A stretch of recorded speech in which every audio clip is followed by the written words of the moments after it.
السلام علیکم ورحمۃ اللہ وبرکاتہ۔ ناظرین و سامعین، استقبال ہے آپ کا ہمارے یوٹیوب چینل دیار تھانوی پر۔ ناظرین، آج کل ہمارے زمانے میں قید و بند کی جو سزا سنائی جاتی ہے حکومت کی جانب سے، تو وہ یہ ہوتا ہے کہ مجرم کو پکڑا جاتا ہے، گرفتار کیا جاتا ہے اور اس کو جیل میں ڈال دیا جاتا ہے۔ جب ہم اسلام کے تعلق سے کچھ پڑھنا چاہتے ہیں اور اسلام میں جاننا چاہتے ہیں کہ شروع اسلام میں قید و بند کی کیا ترتیب ہوتی تھی، کیا اس وقت بھی جیل اور یہ قید خانے ہوتے تھے یا نہیں، تو اس سلسلے میں یہ صورتحال نکل کر کے سامنے آتی ہے کہ اوائل اسلام خصوصاً رسول اکرم صلی اللہ علیہ وسلم کے عہد مبارک ہی سے اسلام میں حبس قید و بند کا جواز ملتا ہے،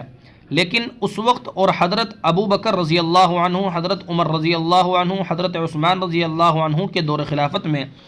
مجرموں یا ملزموں کے لیے قید یا حبس کا کوئی خاص انتظام نہیں تھا،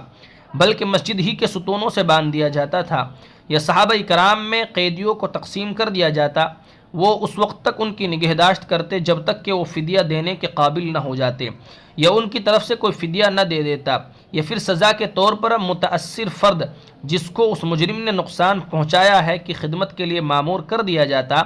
یا پھر اس کو غلام بنا لیا جاتا، جیسا کہ حدیث ہے۔ حضرت ابو ہریرہ رضی اللہ تعالی عنہ فرماتے ہیں کہ رسول اللہ صلی اللہ علیہ وسلم نے ایک گھڑ سوار کو نجد کی طرف بھیجا، پھر وہ بنی حنیفہ کے ایک آدمی کے ساتھ آیا جس کا نام ثمامہ بن اثال تھا اور وہ اہل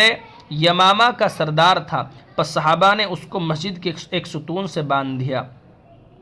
اس طرح کی تعزیرات اور اس طرح کی سزائیں اسلام میں شروع اسلام میں تھی، پھر رفتہ رفتہ دور حکومت بدلتا گیا اور اس کے اندر ترقی ہوتی گئی۔ آپ اس طرح کی تحقیقی ویڈیو سننے کے لیے ہمارے یوٹیوب چینل دیار تھانوی کو سبسکرائب ضرور کر کے رکھیں۔ انشاءاللہ انتہائی علمی تحقیقی